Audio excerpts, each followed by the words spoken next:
Hello, everyone, and welcome to another episode of the Financial Advisors Want to Know podcast. My name is Catherine Tindall. I'm a partner here at Dominion. We're a CPA firm specializing in financial advisors.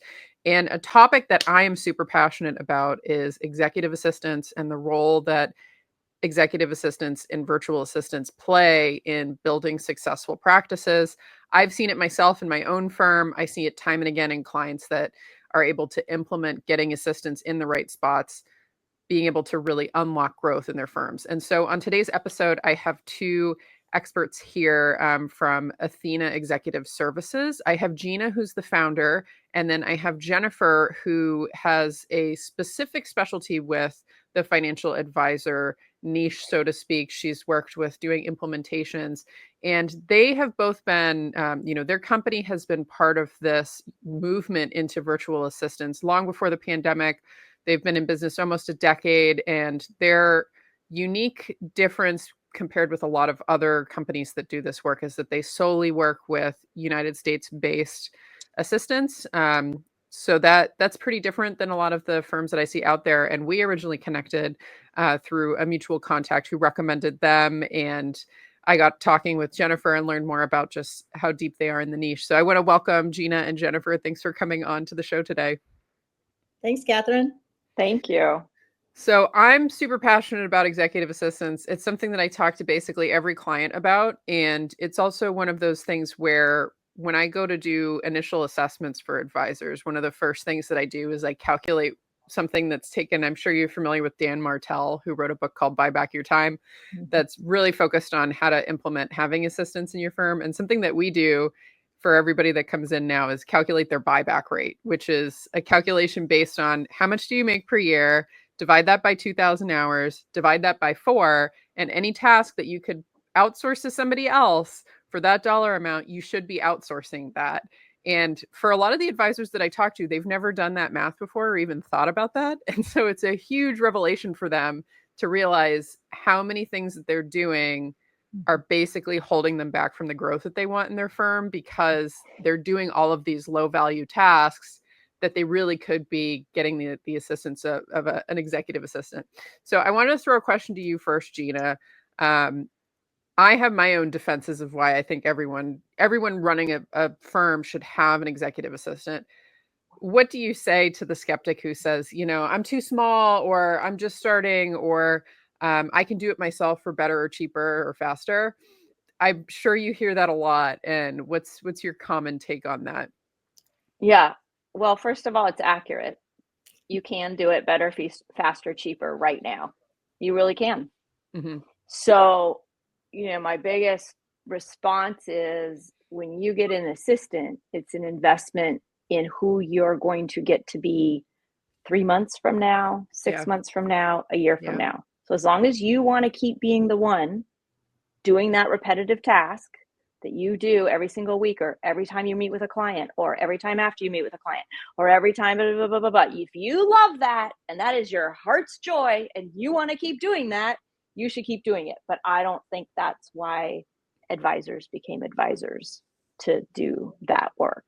So, you start where you can start financially. You start with, I don't know, maybe you just start with 10 hours a week of support. That's all you need. I just got to start a little. And I'm not an advisor, but the very first thing I turned over was invoicing, because I was like, if I have to do invoicing one more time, I'm going to vomit, because that is not the highest and best use of me. Mm-hmm. So there's also things that you're going to give away, because 6 months from now, you're not going to have to explain it. Me and my EA, all I have to say is, I need to go see my mom next month. I want to leave on this day and arrive on this day. She knows everything. Yeah. Everything. So all that explaining, all that training, all that answering those questions in the first few weeks, you're not answering those questions in the next month. Now you're answering better, higher level questions. And then 3 months later, you're not answering those questions. And it gets really exciting.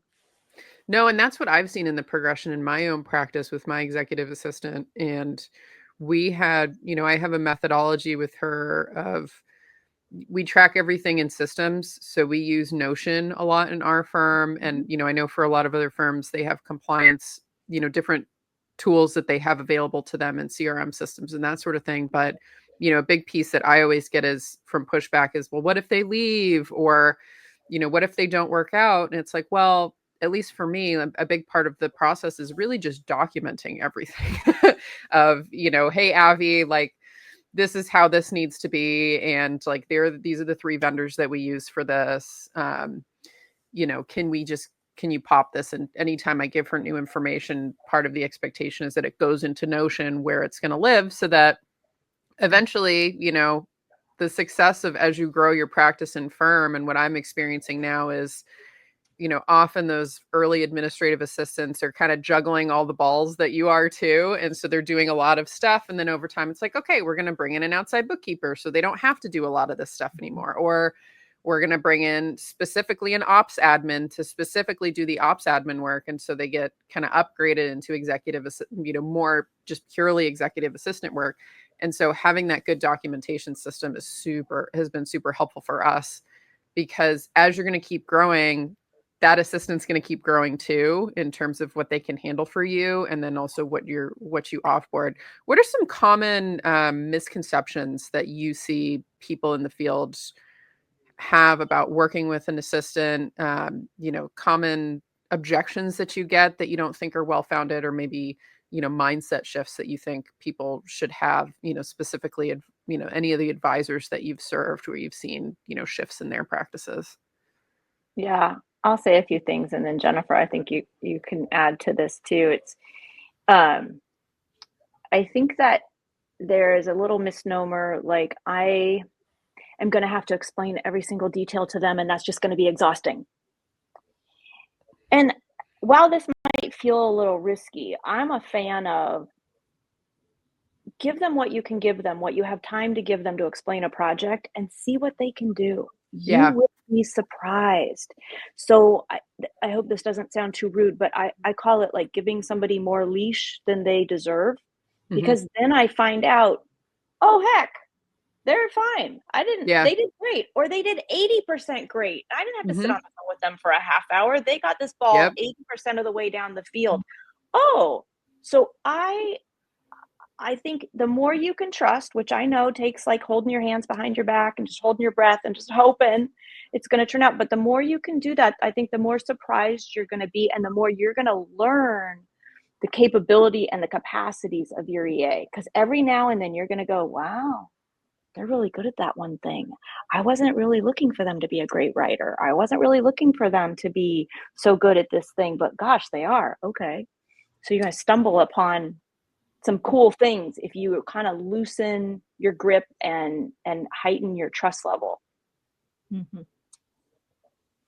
Yeah, that's a great point. And I think something, I had a close friend who I was, I was on a board with, and I was, recommending that she get an assistant because she was really overwhelmed with, her executive schedule and everything. And she was like, well, how am I going to how is things actually going to get done correctly? And a tip that I shared with her is, well, when I'm working with my assistants or working with anybody in my firm, I'm not trying to walk them through an SOP. Like, I start from the position of, here's the outcome we're trying to achieve. Like, this is what I'm trying to get out. This is what the result should look like, and give as much detail of like, this is what the result is that I'm trying to get. And then how can we measure progress, and coming up with a way of how we measure progress towards that result. And it's like, great. Once we have those 2 pieces, like, you've got a brain, like, if you get stuck, let me know. If you get to a point where you're not sure, like, come up with 3 good answers, and then which one you like the best. And then let's schedule some time and I'll help you get through the decision, or if you need more information. But let's just start from the position of, this is the result we're trying to achieve, and what's important outcomes from this. And most of the time, if you just start from that, that's been my experience, is you get better work. Like, when you have people who are owning things, really owning things, like, they often come up with better answers than what I would have come up with, because a lot of times they have more context and they're able to devote more brain space to it than, me sitting down with them and like, step 1 is open up the email browser, and step 2, and like, we're going to take a picture of everything. And it's like, changing that to be more outcomes focused, I think has been a huge shift for me, and prevented a lot of that, really junky, outdated, overladen SOP functions that I've seen a lot of places do. And and really letting the person, use their critical thinking skills, which is much more engaging. Like I don't Yes. think anybody wants to be a robot. Yes, exactly. I start telling people to start delegating thinking. Because if Mhm. all you're going to do is delegate tasks, okay, well, then you should ship it overseas and pay $6 an hour, maybe. Yeah. And maybe that'll work, maybe it won't.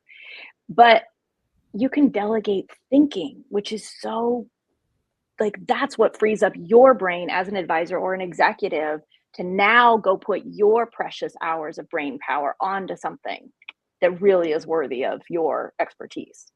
Yeah, absolutely. I love that. And I guess a question for you, Jennifer, is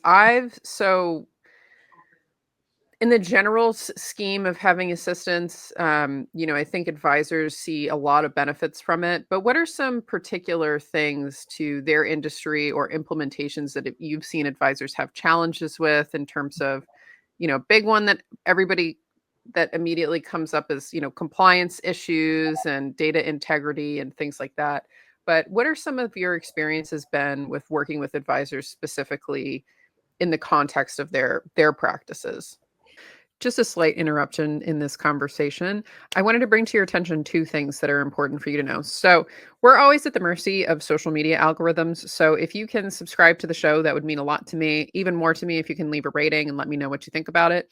But we have a new newsletter that's coming out. It's going to be very active in 2025 that is specifically around tax issues that I'm seeing advisors face in their own practices, changes in legislations, and the pieces that I think are critically important for you to stay ahead of as an advisor with the new administration. So nearby, wherever you're interacting with this, will be the link of how to sign up for our newsletter. Also nearby will be the link to my LinkedIn, which is the best way to get in touch with me, learn more about what we're doing for advisors in the tax strategy and compliance work that we do, and also to get access to the various tools and interviews and things that I do, specifically designed to help you improve your practice, improve your own tax situation, etc. So let's get back to the episode, and thanks for tuning in. Yeah, definitely. On top of the normal managing your inbox, scheduling, invoicing, travel, research, and so forth, specifically with financial advisors, it's working inside of your CRM, being familiar with those platforms, whether Yeah. it's Salesbox, Redtail, Salesforce, whichever one, you're currently using. Having someone who's familiar with that already makes a huge difference. Managing and setting up your workflows and processes for onboarding new clients or vetting processes or even annual reviews, having someone who knows how to create your agendas, prep you for the meetings, and then even taking actionable items from those, putting them into your CRM so that can be followed up on, and then sending out meeting summaries or whatever your process may be. But having someone help manage that so that all you have to do is just show up, have the conversation, get in the world what's important to them, and then letting your EA manage everything else. It really does give you that freedom. I would also say supporting inside of a custodial platform. Mm-hmm.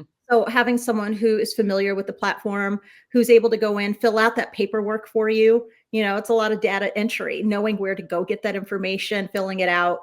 Some of our EAs have been trained because, being the kind of high caliber that they are, their client tends to trust them to start to turn over some of that back end paperwork, Mm-hmm. having them now be the one who's moving money, who is managing those high risk situations.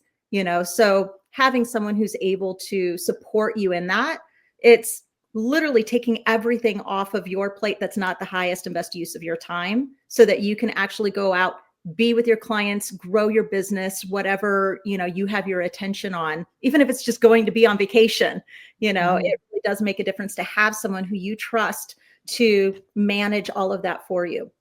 Yeah, that's great. So for advisors who are listening to this and they're like, I don't have a good executive assistant in my life, but I'm sold on the concept, what are the first steps for them to start to source someone, things that they should be thinking about and how to actually get the ball rolling on getting this person in their life? Great. Well, I would say the number one thing is just to go find out, first of all, what your compliance requires. When you come to the table and you're educated on knowing what that is, it will support that system, that flow. Like I know for us, we run background checks, sometimes fingerprinting, just depending on what the requirements are to ensure that we are meeting SEC compliance and that the client themselves have that peace of mind.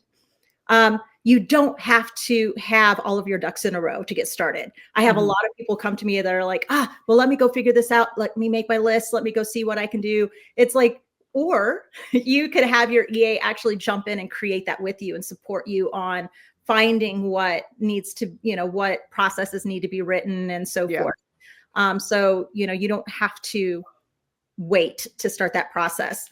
The other thing is knowing what you're looking for, knowing if you just want to have someone manage your inbox, as Gina said, there are companies out there that are a really great fit for that. It's that kind of like low hanging fruit, easy tasks that can be delegated, processes they can follow. So knowing what you're looking for, or do you really need that full partner who is going to do that critical thinking, who's going to support you, someone who's client facing that you trust to be kind of an extension of you when you're talking with them. So it helps you narrow down that search inside of what we call the wild, wild west of virtual executive assistants out there. If you know what you're looking for, it helps that. And then you won't be surprised, at the pricing or expectations that you can have with someone. So it's kind of like getting those pieces and then just start having conversations to find the right person that will be a good fit for you and your company.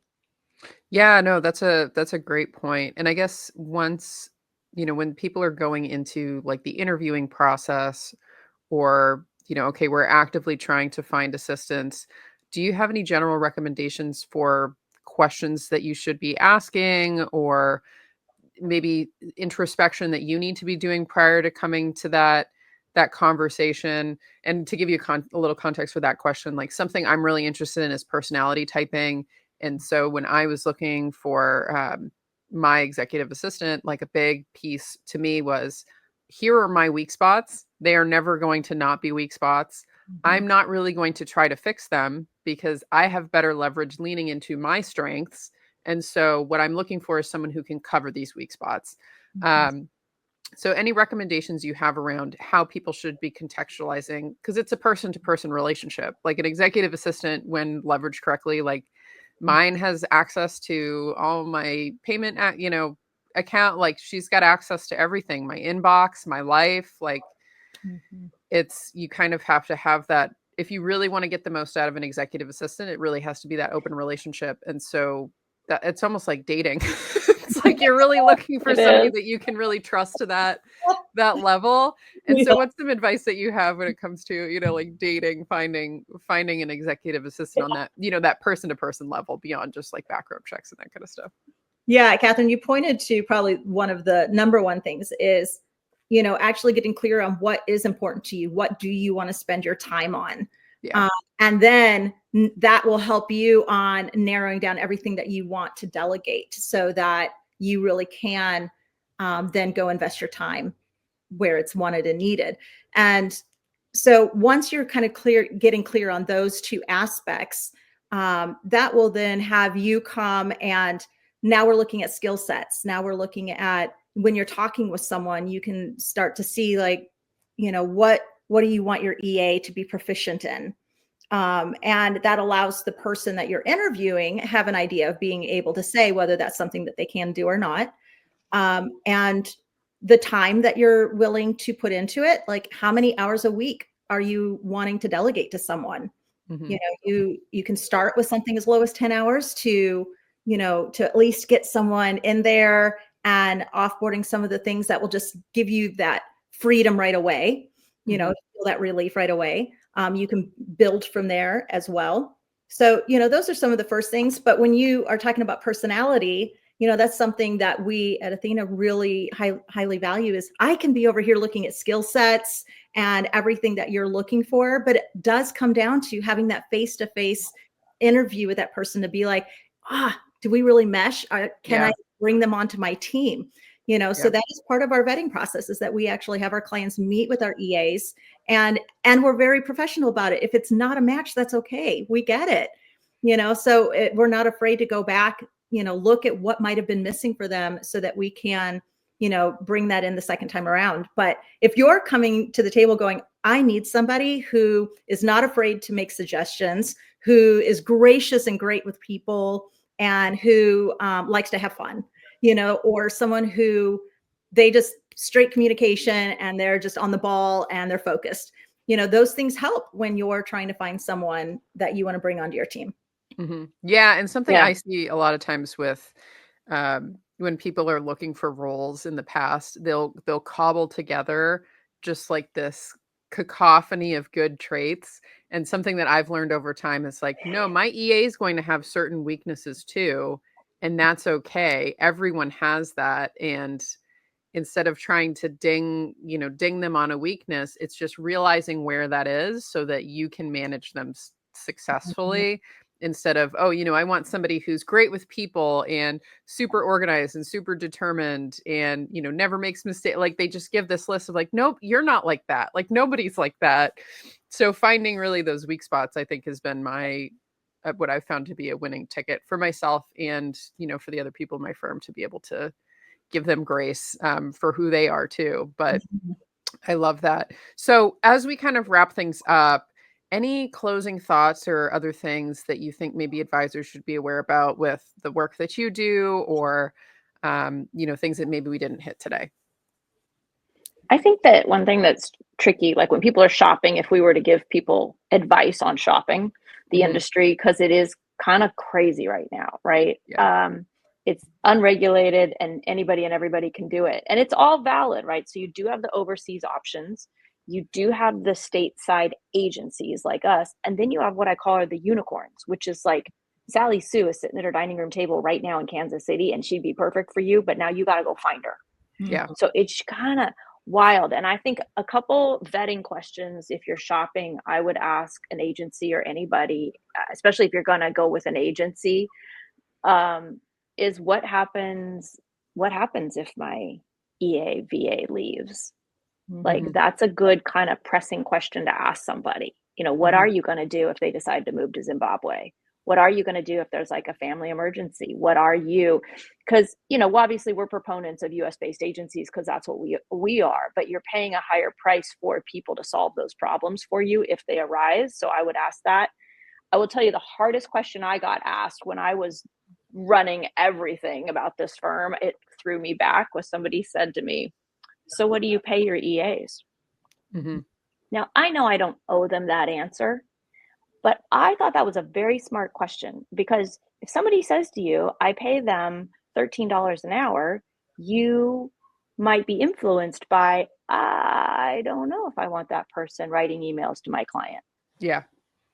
So that was a zinger. So anyway, I hate to equip you with zingers out there, but I think that's kind of good. Will make you a good shopper. And Jennifer's a big secret shopper, so she can tell you, you could talk to her and just pick her brain about what's out there in the industry. But there you go. Yeah, that's great. So for advisors who are interested in learning more about what you do at Athena and, the process, et cetera, what's the best way for them to get in touch? Yeah, you can go to our website, athenaexecutiveservices.com. And there's a form to fill out, and that will take it straight to me. And I would schedule a call with you to just learn more about what your needs are and to see if we're a fit for you or not. And if not, I'm happy to then also, provide other resources that may be more in line of what you're looking for. Yeah, no, that's great. So I want to thank you both again for coming on. And for those of you listening, this is a topic I'm super passionate about. So I'm always happy to preach on it. I always preach on it to my own clients and to anybody else that I talk to, the importance of getting an executive assistant in your life, because I've found it to be completely transformational in my firm. But again, I want to thank you both, Jennifer and Gina, for coming on, and for the advisors listening. I'm always interested in getting your feedback on these shows. So please do leave us a review, or you can send me a DM. I'm interested to learn what you took away from the episode. What are your thoughts and what your experience has been with your executive assistants? But thanks again, ladies, for joining me today. And this was another episode of the Financial Advisors Want to Know podcast. Thanks for having us, Catherine. Thank you.